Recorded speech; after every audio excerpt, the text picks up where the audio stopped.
This program is brought to you by Emory University.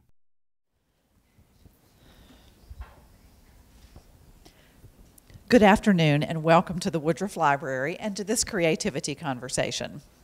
My name is Ginger Smith and it is my pleasure to serve the library as Director of External Affairs and as Interim Director of the Manuscript Archives and Rare Book Library. In one or both of those capacities, I don't know which one, I'm happy to introduce this afternoon's program. The library seems the ideal place for a conversation like this to take place. We use a variety of analogies to describe the role of the 21st century research library in a 21st century research university. The library can be thought of as an intellectual crossroads where those from different disciplines and at different stages of academic work cross paths and share ideas. The library can also be thought of as an intellectual commons where students and scholars come together on academic common ground to examine and debate their ideas.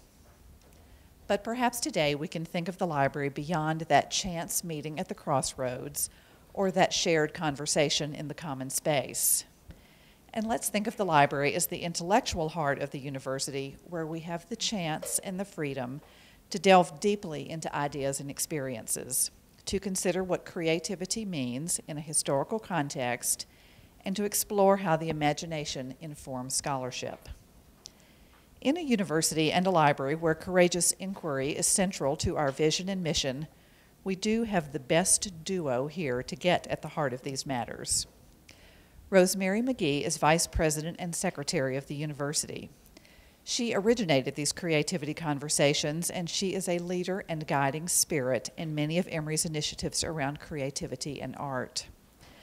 Rosemary is an author in her own right, and we in the library claim her as part of our extended family since she was a graduate student staff member right here in the Woodruff Library once upon a time.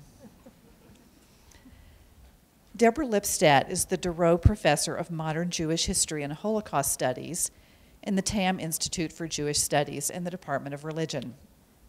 Deborah is known around the world for her work on the Holocaust, and she has been appointed by Presidents Clinton and Obama to serve on the United States Holocaust Memorial Council. She's a collaborator on library projects, and she is a staunch friend of the library. In addition to discussing the complex relationship between history and creativity, Rosemary and Deborah will also discuss Deborah's latest book, The Eichmann Trial.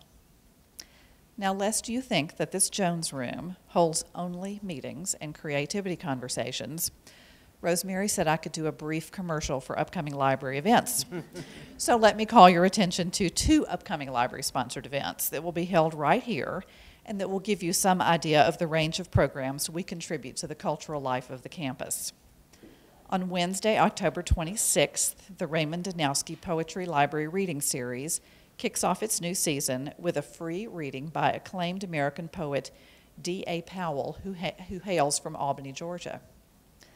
And on Thursday, November 3rd, we will celebrate our collections documenting African American history and culture with a program focusing on African American art, artists, and their archives.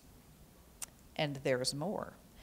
As you leave today, please enjoy the exhibition in the Shatton Gallery entitled Shadows of the Sun, the Crosbys, the Black Sun Press, and the Lost Generation. It will remind you of the Woody Allen movie Midnight in Paris.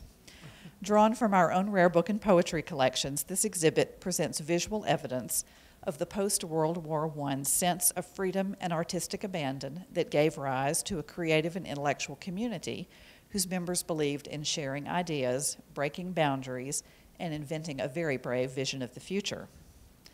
And keep your eye on the university calendar and the library website for more details and more program announcements. But meanwhile, back to the program at hand. I'm happy to present Rosemary Magee and Deborah Lipstadt for today's creativity conversation.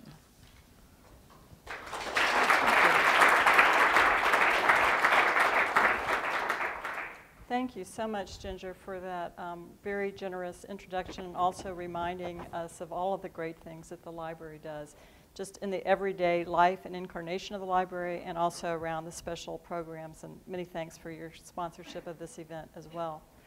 And in fact, and by the way, I did work in the library and I filed catalog cards, and that is kind of a historic relic. Young people here don't know what those are. So the introduction really provides some provocative questions around the uses of the imagination in historical work. And so I'd really like to start there, Deborah. This is part of this creativity conversation series, which has included writers, thinkers, scientists, scholars, artists, you name it. And it seems to me that in the realm of history, there are particularly interesting and provocative and challenging questions about creativity and the imagination and the documentary work that a historian does. Right. And how do you bring those together? Let me start with a little bit of a caveat that it's, as I was thinking about this today when I was poking around the Emory website and I saw the write-up for this and I said, creativity? I'm against creativity when it comes to history, mainly because I deal with people who are liars and get very creative with the history, and I'm one of those, you know, stick to the facts and where the facts, et cetera, et cetera. So of course I panicked for a moment, but I let it pass. But it's an interesting question because especially in the realm of the history that I deal with, the history of the final solution, the Holocaust, genocide, my tendency, and in part sharpened by my dealing with deniers, is to say, you know, just the facts, ma'am, right. Just the, which I want to point out, that comes from, you remember the show Dragnet? But he only said it to women, just the folks, just the facts, ma'am, just the facts, because women, yeah, so that's a little sexist aside, or, but in any case, the facts are sufficient, you know, that you don't have to embellish, you don't have to add, you know, your own sort of pathos. The facts speak for themselves, particularly, I think, in any field, but if you're doing, I would say the same thing if you're doing the history of slavery. You don't have to say this is awful. If the student or the listener or the reader can't figure out that this is awful, then you're saying this is awful won't help. So with that, as setting that aside or putting that out, let's say, as the, you know, 900-pound gorilla in the middle of the table, nonetheless, there's room for the creativity on the part of the historian. And I think sometimes it's going back to ask the most basic questions. And that takes me back to my first book on the Holocaust, Beyond Belief, which was the American press coverage of the Holocaust. And that actually grew out of a question a student asked me in an undergraduate class I was teaching, one of the first undergraduate classes I taught on the history of the Holocaust.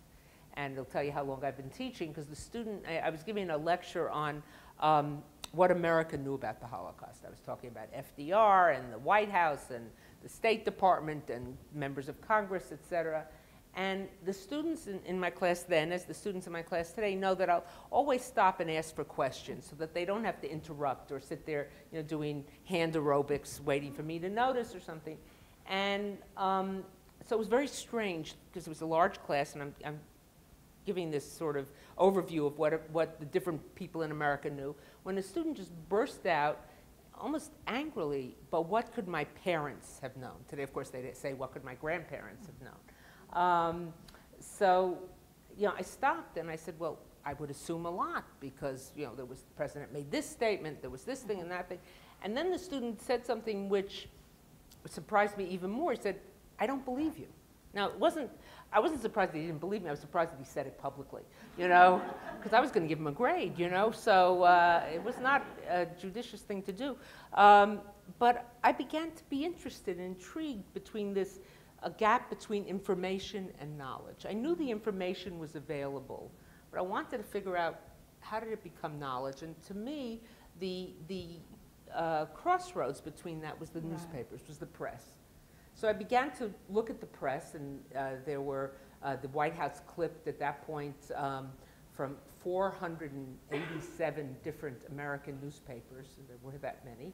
And so I was going through to see, you know, sometimes it would be an AP story, but what did the editor in Des Moines, as opposed to the editor in San Francisco, as opposed to the editor in Pullman, Washington, take from the AP story? And what year would you have been looking at? We started with 33 and we went through, I went through 45. My class, I taught a course on it, so students did a lot of, were very helpful in finding stuff. but I also scoured the archives and the National Archives and the FDR Library.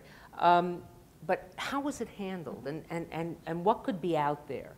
And so that when people would say to me, we didn't know anything, I'd say, well, there was this article or that article, and it just was a way of looking at the topic. So I think that sometimes it starts with the questions you ask and being willing to go back and look at the basics and not make assumptions that nobody knew or everybody knew.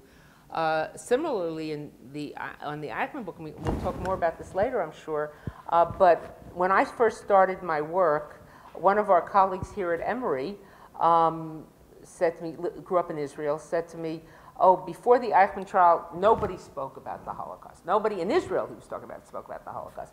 And of course, we now know that that's not true. We've had a lot of research done in America. There was a lot of talk. So I began, and he's a smart guy. So I began to wonder, why did he think that when there was so much, there was a lot of talk, and there were lawsuits and laws and all sorts of things going on. And again, I think it was the talking and the hearing, which were, so sometimes it means going back and looking at something we know and just trying to re-figure it out, re-ask the questions that I think. Well, it sounds like you're referencing two things. One is that, establishing a framework or a frame for thinking about an issue, a thought, a question, or an idea. And sometimes in the framing or reframing of it, you see things or hear things or uncover things that you might not have thought about in precisely that way before. I think that that's true. And that's a creative process. Yes, I hadn't thought about it that way, but I think, yes, I think the framework, and I think also the stage of your own life when you're looking at something. When I first came, the project I'm working on now, and I just finished writing a major piece about, was the response of the American Jewish community to the Holocaust during the Holocaust. And when I first came to this topic, it was in the 70s, wow. A long time ago, and then we still thought we knew everything, and the previous generations knew nothing, Well, you may relate to this a little bit, other people in this room. One of the slogans of the Vietnam protest generation was, don't trust anyone over 30. What did we think? We were never going to be 30, I mean, what kind of idiocy was that? But it wasn't the only idiocy in which we engaged. Some of it was fun, but it was idiocy. But I came to it with almost the prism through which I was looking at it was as a Vietnam protest generation, assuming that people hadn't responded, hadn't spoken out, that there wasn't enough response. And as I look at it today, I see things many more nuances, and sometimes it takes a distance, sometimes it takes being aware of what baggage you're bringing to see those.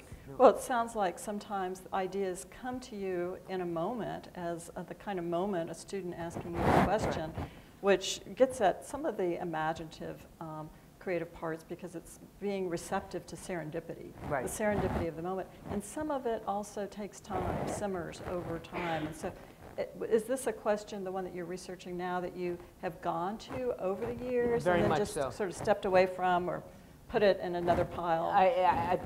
I visited it over many years, and then what I've seen today, and this is really when I gets my juices flowing, I guess, I've seen the topic used for contemporary political purposes. Right.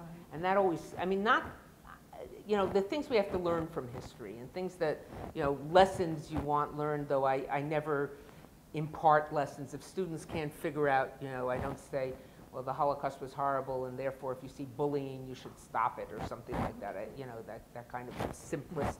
If you can't figure that out, but there are lessons you want people to certainly draw from history.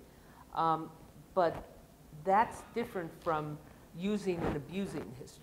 And I think that that's also bringing me back, that people want to draw contemporary political lessons by shaping what happened before. And I think that's very dangerous. That's very dangerous. Well, it sounds, in that statement, so much of your work has been about the uses and abuses of history.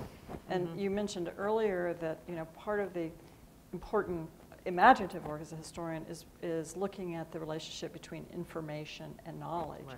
And it seems that the role of the historian in his way is to help us bridge that gap.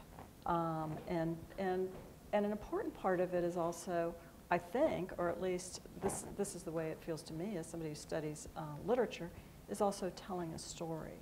Well, I think it's very important, and I pay a lot of attention to how I write. Right. That you've got to grab your readers, and I know that some of my colleagues, I don't think here so much at Emory, but there are people who think that you shouldn't worry about that. You just put it out there. But I think you've got to bring your reader into what you're reading and what you're writing, and intrigue them, challenge them.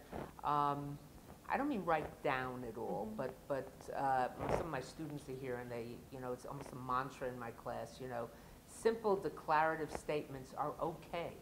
They don't have to have 12 dependent, clauses or something. Or a lot of jargon. Or jargon-free. I hate jargon. So I think that's that. And I've sometimes been taken to task for that. It's journalism. It's simple, whatever.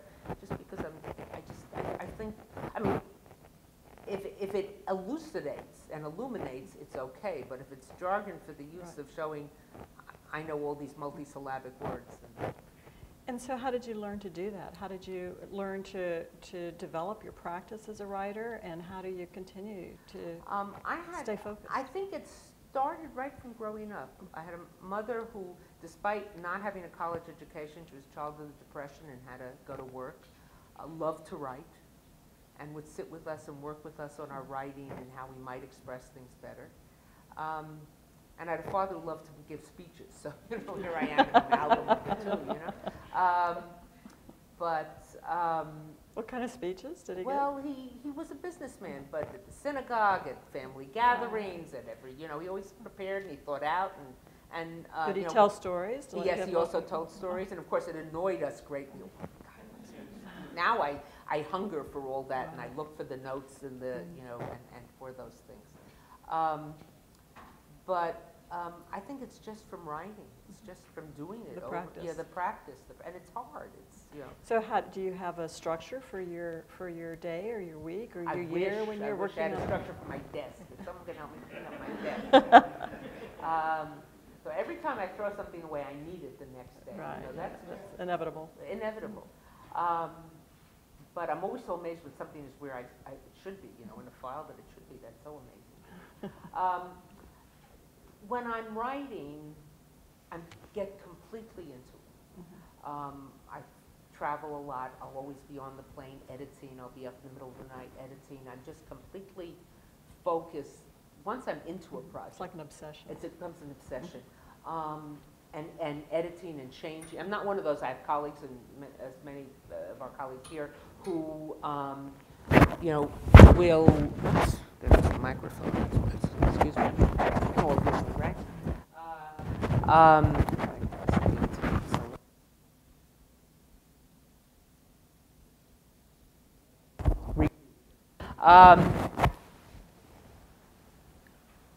Getting into it sometimes is hard, and sometimes I write from the middle out.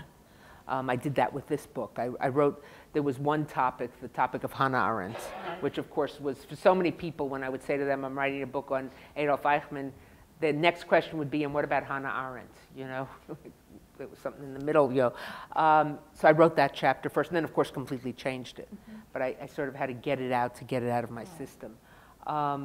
But I become completely obsessed with editing and trying to smooth it out. And I was showing one of the students who was in my office recently a chapter that in one chapter had 19 drafts, and that's, now so it can be small changes, larger changes, but I love the process. I love the process of going from that blank page to the page that I really like what I've written. Well, I want to get into the most recent book, but before doing that, I want to ask another question about your work. Two other questions. First one is, when did you know you were a historian? When someone first introduced me, I don't know.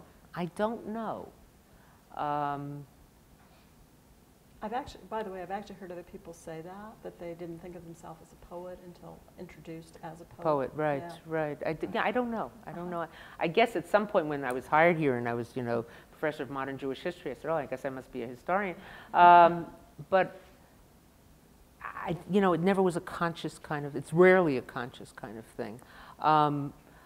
More often than not, it comes when I hear people mangling the history.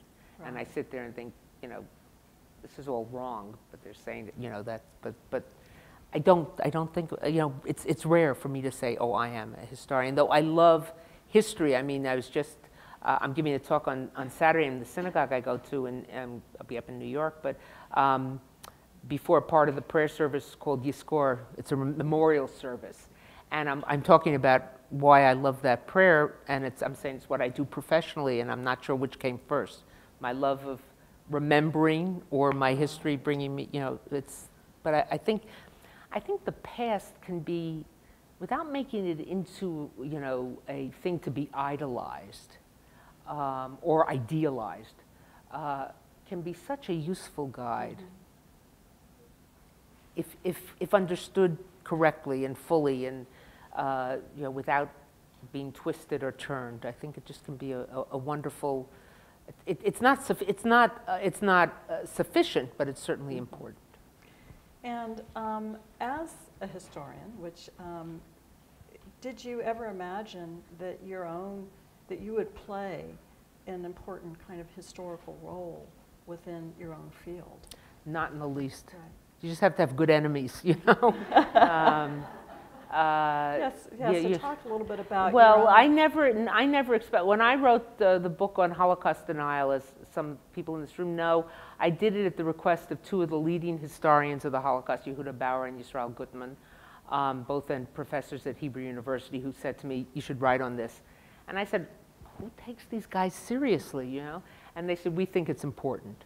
When two historians of that stature say they think something is important, you don't just slough it off. So I said, okay, I'm between projects, it'd be a good thing. And I thought it would be a momentary project. I would write the book on Holocaust denial, and that would be finished, and I would go back to doing other books that I had wanted to write. And instead it changed your life. It changed my life. It changed my life because of David Irving's suing me in British court. I know, who saw The Good Wife last night? Shades of my case.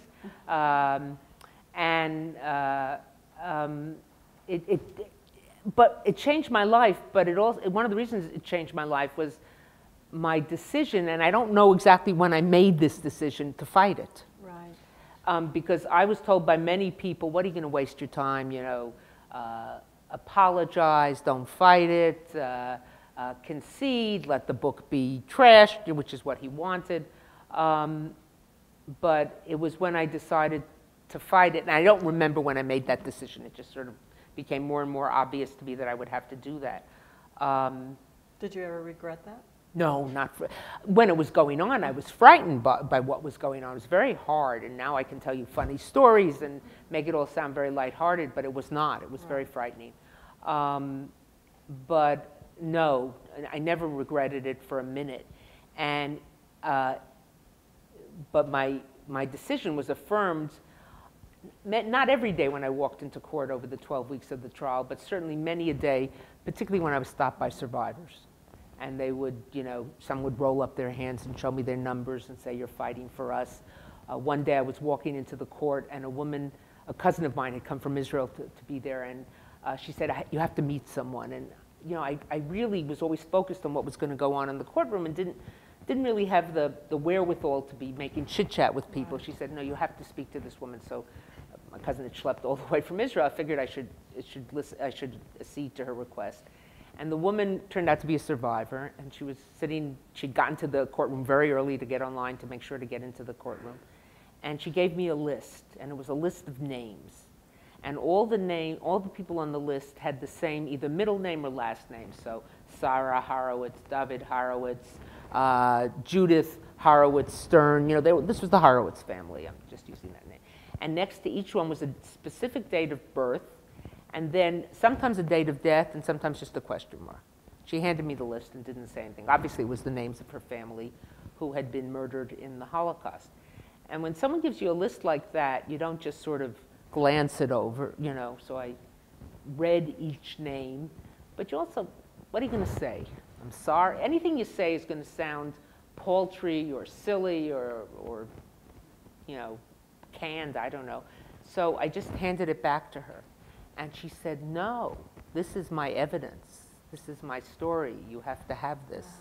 And so I sat that day in the courtroom with that list in front. Just the facts, ma'am. Just the facts, just the facts, just the names, you know, and that was, so those kind of things made me even more certain. But it wasn't just, you know, from Jews or from survivors of the Holocaust. One day in the trial, Richard Evans was on the stand, the Cambridge historian. He was our lead historical witness. And David Irving was questioning him. Irving was acting as his own lawyer. And he was trying to get Evans to agree to the fact that the reason the Allies found people in the camps who looked more like cadavers than like living people was because of the Allied bombing of the German infrastructure in the final months of the war. That we bombed the cities, and we bombed the pharmaceutical factories, and we bombed the roads to the camps so the good Germans couldn't get food to the camps, et cetera, et cetera. Of course, it's complete nonsense because people living in villages right around the camps look very well fed and healthy and in great shape, and the people inside look terrible.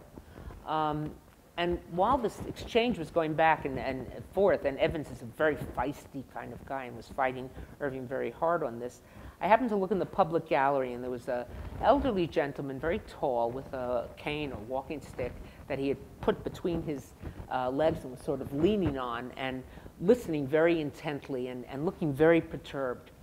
I didn't know what it was about. And then when the day was over and I was packing up my stuff and most people had already cleared out, I think there were just a few of us left in the courtroom, he was standing by the door, and as I walked out, he approached me and he said, "Madam, I was in the Royal Army that liberated, I forget which camp he said they had liberated, and madam, it galls me to hear that man blame what we found there on us." You know, he said, "I'm not Jewish, madam, but get the bastard, get the bastard." You know? I walked off. So it was, you know, it was a unique moment in that it was hard.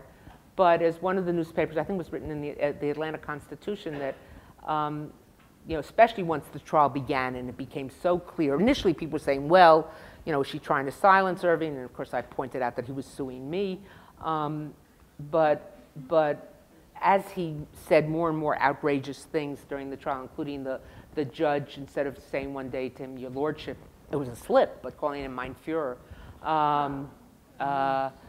you know, that I became on the side of the angels. So I'd walk down streets in London and cabbies would lean out and say, "Go," you know, or the British equivalent, whatever it would be.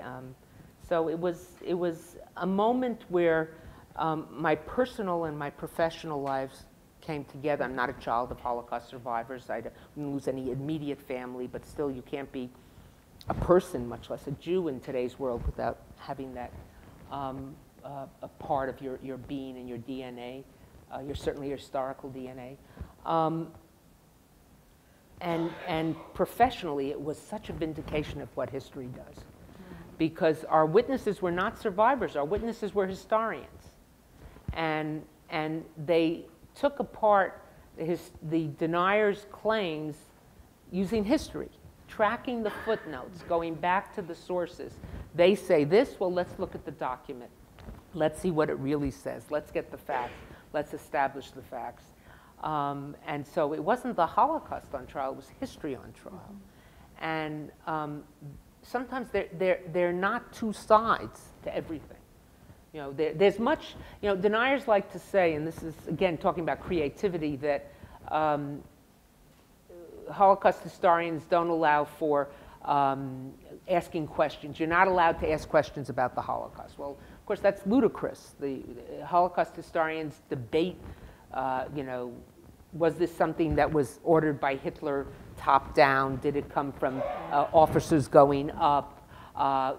Could the world have stopped it? If the world could have stopped it, when would have been the point to stop it? A Nazi SS officer who was responsible for the death of thousands yet saved 30 people. Is he a hero or is he, you know, and there's so many questions of debate, but not whether it happened or not. And that's with most of history. There are not two sides to every story. Certain things happen, then you can debate the interpretations, but you can't run against the information. And I think that's what we showed so dramatically. And I know that when you were going through this, you frequently sent back notes and messages and emails. I'm guessing we emailed back Yes, then. we did. It wasn't that long ago. Yeah, really. To Emory. It was my recollection that you felt very, that very well supported by the university. I write about it in my book, History on Trial. You'll remember the main character in this story.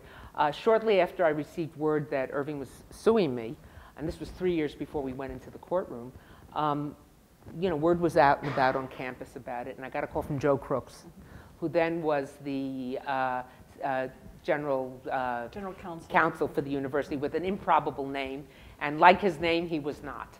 You know, he was a wonderful, wonderful man, and he just said, come and talk to me about what's going on. And I figured, you know, when one of your professors is being sued, the university wants to know what's all about. So I came and explained it to him, and that was it. He thanked me, and then a few weeks later he called me and he said, come see me again. I said, Joe, nothing's happened, you know, it's very slow. He said, no, come see me anyway. And he told me that the evening before, the Board of Trustees had met and had voted to set up a fund for me of, I think it was $30,000, so that to cover travel expenses and other expenses I would have. And he said to me that the tone, the tenor at the meeting was that Emory expects of its faculty a number of things: to be first-rate teachers, to be first-rate researchers, and to be morally engaged. And this goes back, I think, way back in Emory's history, but I remember when I first came, Jim Laney talking about moral engagement, and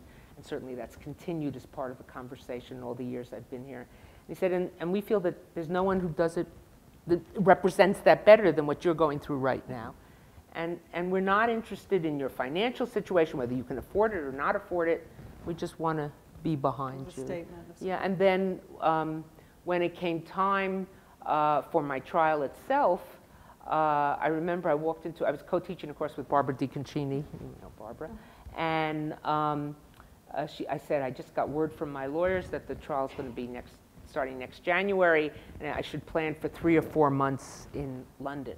She said, that's a semester. I said, I know. She said, what are you going to do? I said, well, I guess I'll take a sabbatical.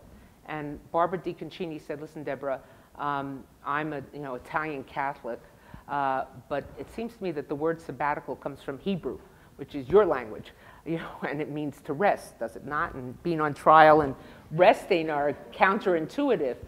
So, you know, I said, well, what do you think I should do? She said, well, go ask for a leave of absence, you know. And because those not familiar, it's easier, and, you know, et cetera.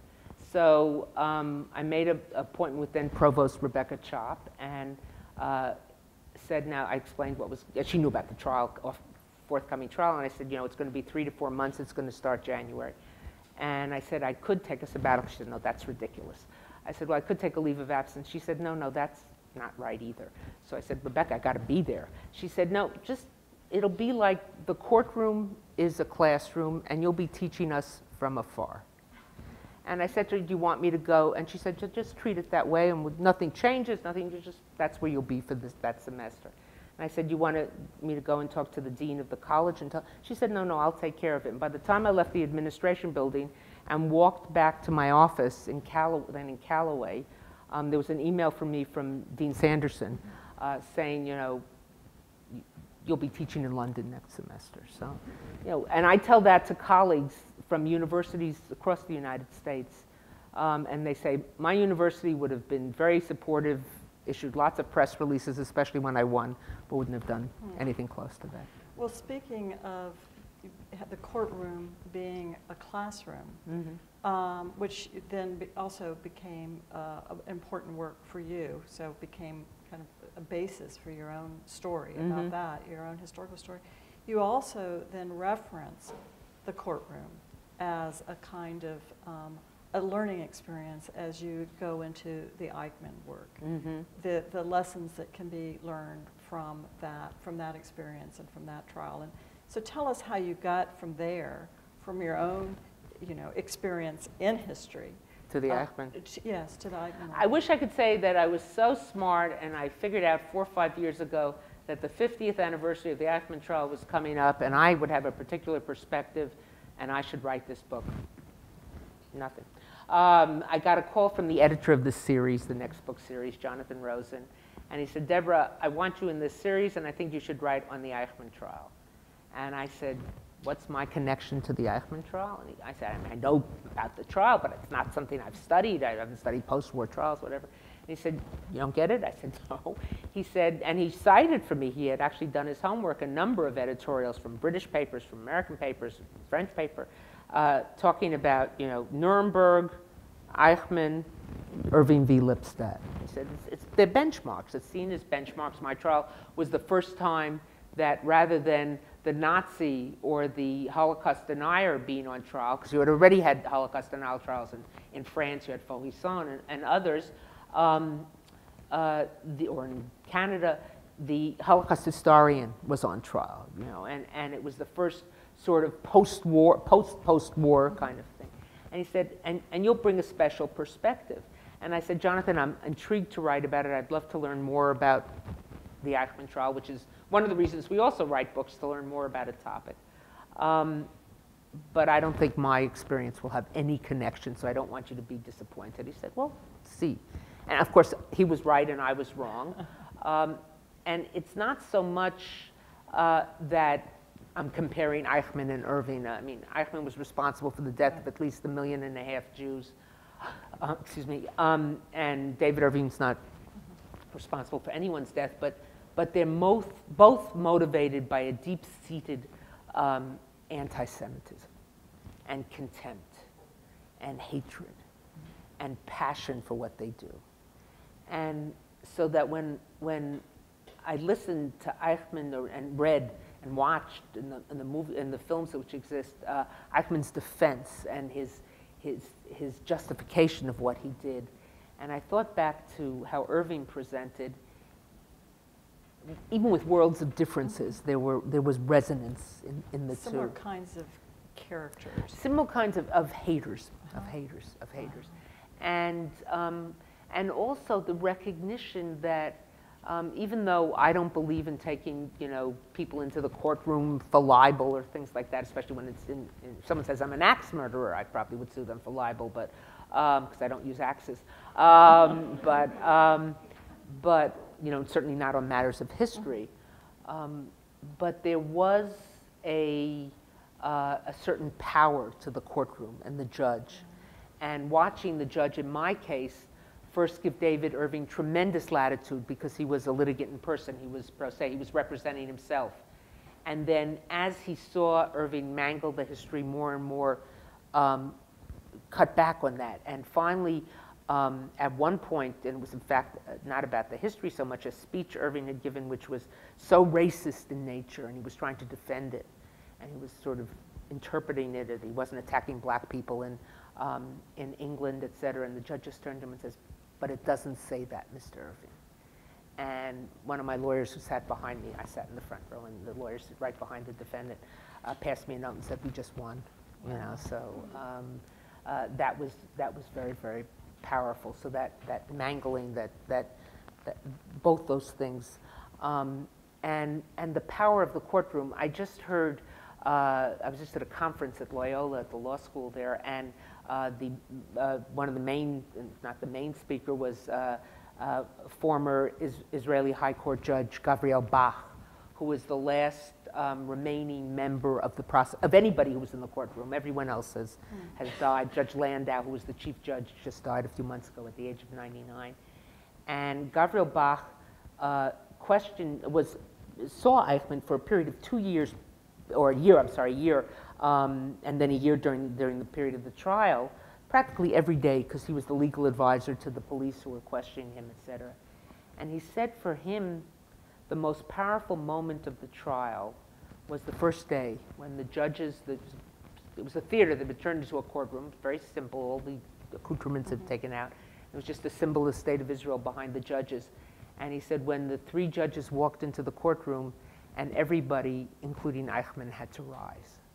And he said, seeing Eichmann rise in front of the people whom he tried to destroy was just for him, he said, it didn't matter what would happen in the trial. It was a vindication of what. Right, and also at least a symbol of respect for the processes. That's right. That's right. That were That's right. unfolding. Processes that the Nazis had total contempt for. Right, Right, right. right. So he had to acquiesce to those.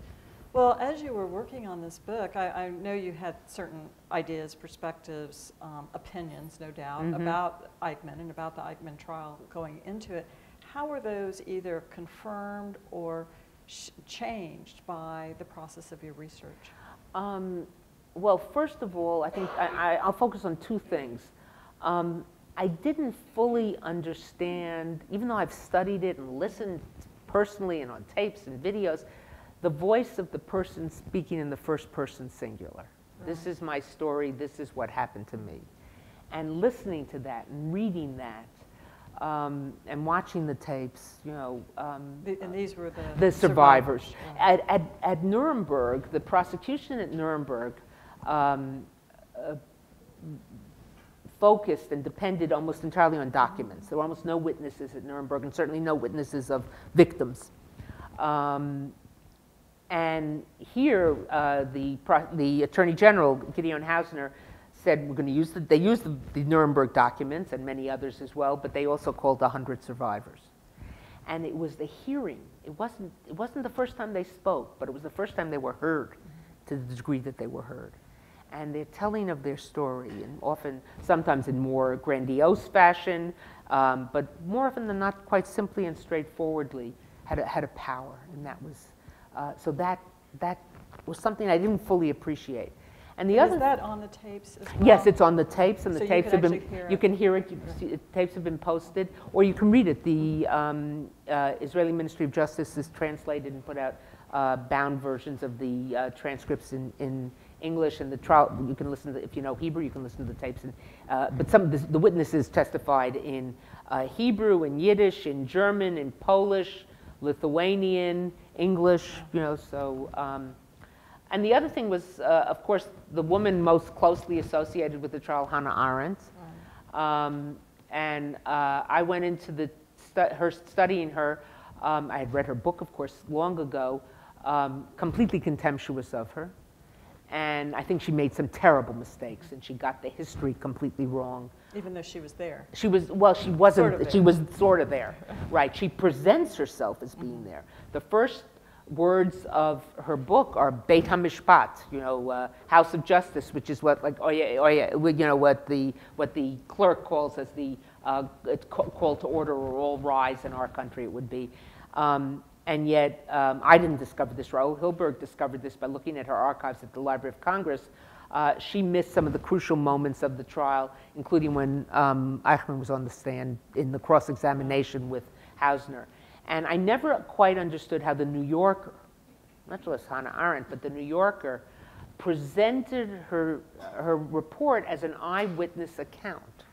The New Yorker, not familiar with the New Yorker, many people here I know, you know, fact-checking is a word you associate with the New Yorker. I think it was at the least a breach of faith with her readers and with the readers. But I also saw some very powerful things that she said. In terms of the importance of the trial, that when she said that this was the first time since the destruction of the Second Temple in the year 70, that Jews were able to sit in judgment of a non-Jew who had done them wrong. And didn't have to depend, I'm paraphrasing here, didn't have to depend on citing you know, phrases such as the rights of man, which they, better than anyone else, know are only cited by the weak. You know, if you have an army and you have a justice system and you have judges and you have a court where you don't have, you can believe in the rights of man, but you don't have to cite that as your defense, you know. And that was very powerful. Or her comments that she felt Eichmann deserved the death penalty. She felt that and wrote about that very eloquently. And most of all, it's ironic, Professor Yeglin is sitting here, who's written so much about Abba Kovner. Abba Kovner was the leader of the uprising of the Warsaw, the Vilna Ghetto uprising, resistance movement, and was the first person in Europe, not first Jew, first person in Europe to call for armed uprising against the Nazis, the end of 41, beginning of 42, he called for it. When he gave his testimony, Arendt hated his testimony because it was more of a theatrical performance. But at one point, he tells the story of a German sergeant named Anton Schmidt. And Anton Schmidt's job had been to go out into the forest and find German soldiers who had been separated from their ranks and get them back to their units and get them back to their units. And in the course of doing that, he provided the resistance with uniforms, with arms, with money, with materiel, and he wouldn't take anything in return for it, even though they tried to pay him, et cetera. And eventually he was caught and shot. And Arendt writes that when Abba Kovner told the story, a hush came over the courtroom. And it was as if the people in the courtroom had decided to give Anton Schmidt the 2 minutes of silence he so richly deserved. She goes on to say, and you couldn't help but think how different everything would be in this courtroom, in this country, in Europe, and possibly in the world at large, if there were more such stories that could be told. There were more Anton Schmidts. That's not something, most people who read Eichmann in Jerusalem go right over and don't even notice that. I mean, so it gave me a much more nuanced view of who she was and what she said. But I also separated her. I treated her at the end. Too many people see the trial through her eyes. And she was important and an important analyst, but A, she got a lot of things wrong. She got some things right. And B, the trial has an importance in and of itself. Right, right. You speak about the drama of the courtroom, and you write, very compellingly about the drama of the courtroom and certain choices that were made as to who the judges would be, what kinds of questions would be asked, what the defense was, what the strategy of the prosecution was. All of those things that we would just kind of ordinarily take as just a matter of, it was done that way.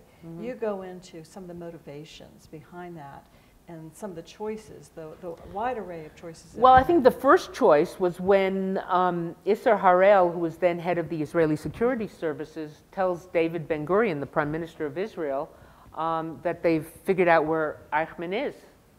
And Harel could have said, Ben-Gurion could have said to Harel, get rid of him.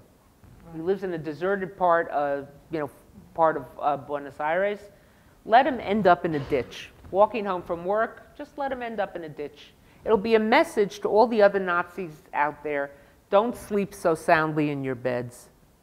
We may not find you tomorrow, we may not find you next week, but keep looking over your shoulder. And instead, Ben-Gurion said, bring him here and we'll put him on trial. He didn't say in order to teach the next generation. Eventually he says that was his motivation and other things, but that all comes later. Just says to him, bring him here and we'll put him on trial. And he depended on Harel to get him out of here and kidnap him and bring him to Israel. And I think that was a crucial decision, that Ben-Gurion, who could be an ornery guy, that was something in his DNA said, this is the right thing to do. And it was the right thing to do. And then finding the right judges, who didn't have a direct connection with Eichmann. One of the main person should have been the judge according to Israeli legal policy, et cetera, the way the system works, had already condemned Eichmann in a previous trial, not personally, but someone who had negotiated with Eichmann. So how they maneuvered him, even finding the right place to have the trial. Israel didn't have a courtroom that was large enough. They were small, dingy, dirty little courtrooms in the Russian compound. So the drama of putting it together, yes, putting it in a theater. But the day before, a couple of days before the trial, the judges were brought in to see the facility, and Judge Landau, there was a red carpet running down the middle. It's a theater, and Judge Landau said, "Get rid of the red carpet." As much as it could not be a theater. Right. And when the judges walk in, they don't say this is a momentous event, and this is a great moment, or this is an important moment, or this. They just followed normal legal operating procedure in Israel. They just started the trial. So, in other words, again, no one needed to say this is an important event. It had its own power. It had its own power. It was there. And also the power of the stories that were The power of the stories, and I think no one fully appreciated how powerful those stories would be, but they put a human face not just on the Holocaust, but on genocide in general. And today, if you go to the International Criminal Court, and I'm not a lawyer, but I've spoken to enough lawyers and studied this and been in conversation with so many about this, you have at the ICC in The Hague the rights of the victim to be heard. Something which didn't exist prior to the Eichmann Trial. And it's the voice of the victim, and on some level, the Eichmann Trial was even more powerful than what often goes on in the ICC, because in the ICC, you very often, the judges don't speak the language of the victims and of the defendants, but here it was in a different country, in a different continent, but it was the closest you could get to what had happened. And of course, there was criticism, there were those who said, well, how can the judges be neutral? They're all Jews, et cetera. And it was Arendt who pointed out that no one had voiced this criticism in the late 40s when the Czechs put on trials or the Poles put on trials. They were victims too, and nobody said, how can the Poles be neutral? They just, she said, only when the Jews were putting on trials. But more importantly, I would assume Jeffrey Dahmer, the crazy beast of a man who did horrendous things, that the judge in his trial was repulsed by what he was hearing.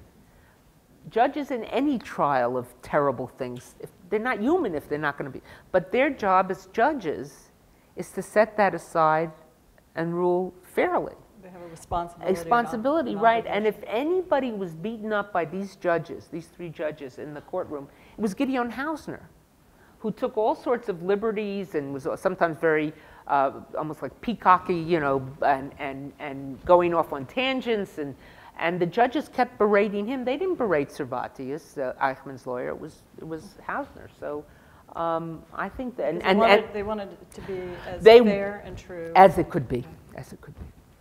So we talked just in passing before this conversation began about the response to this book, which has been very overwhelming. Overwhelming, yeah. Unexpected. Right. And I had the pleasure of being in D.C. In Washington when you gave a talk there as well when it was first released. And it was also on the anniversary of your own. With the anniversary of the decision in my trial and the 50th anniversary of the opening of the Eichmann trial. So very historically resonant moment. But, there are lots of resonant moments in life, and some come and some go. And what do you think is the particular interest or the reason for this response? I'm not sure. Well, I think part of it is timing, that it came out on the 50th anniversary. Timing isn't the only thing, it's everything or something, whatever. But part is timing. Part is that I guess my editor, Jonathan Rosen's recognition that there would be an interest in what someone who had been in a trial would have to say about another trial. I also wonder if there's anything about our times. Well, I think so. I think, the book came out in March, and you had Melissa, you had Demjanjuk, and you had bin Laden. You had a lot of things happen that sort of made people step back and say, wait a minute, trials are important. And I mean, there was a whole discussion afterwards, and I was interviewed a lot after bin Laden was shot about, did I think, because I talk so much about the importance of trials.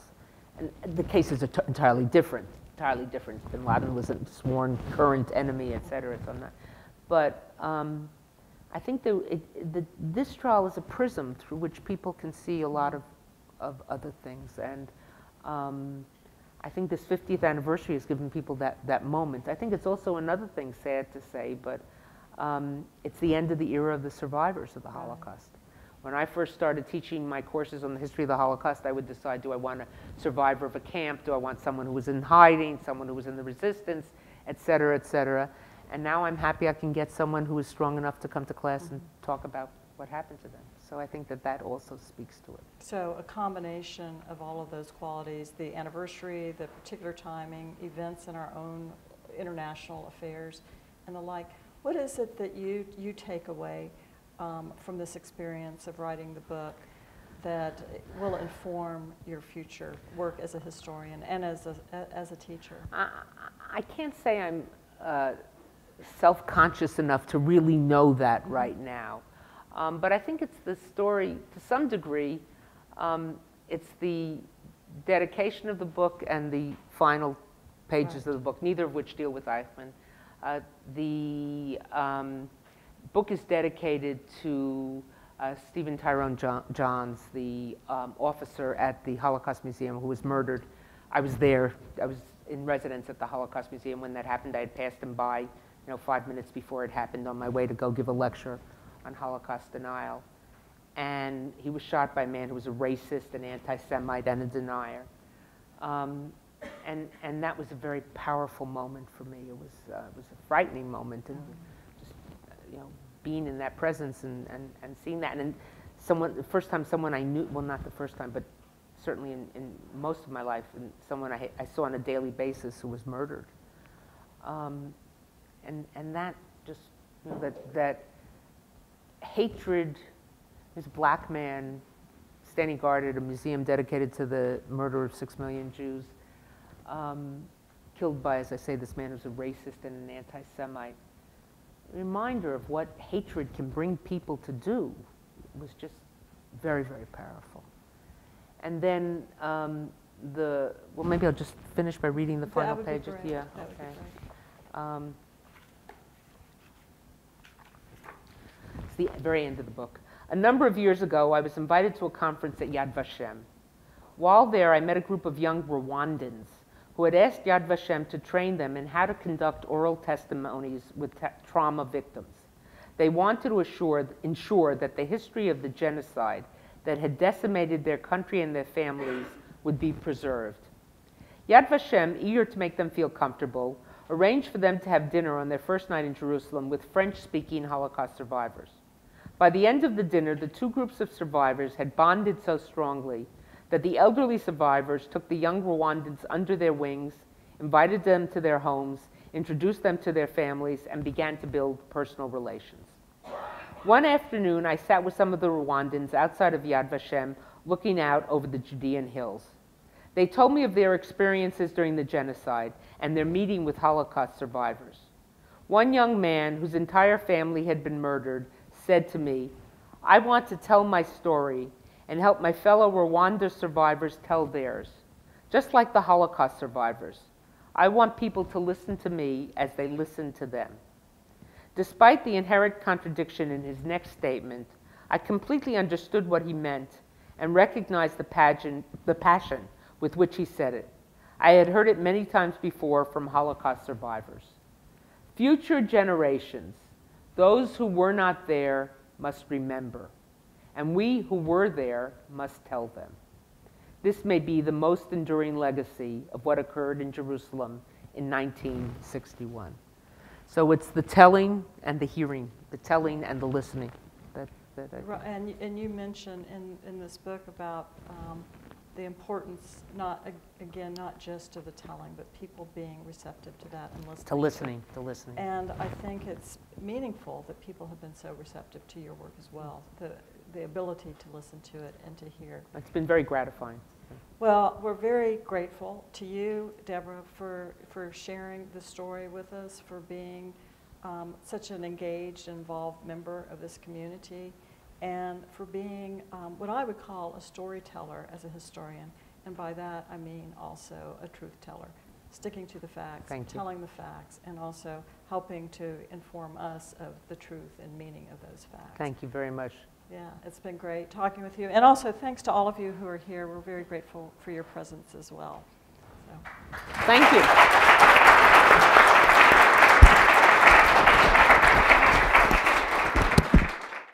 The preceding program is copyrighted by Emory University.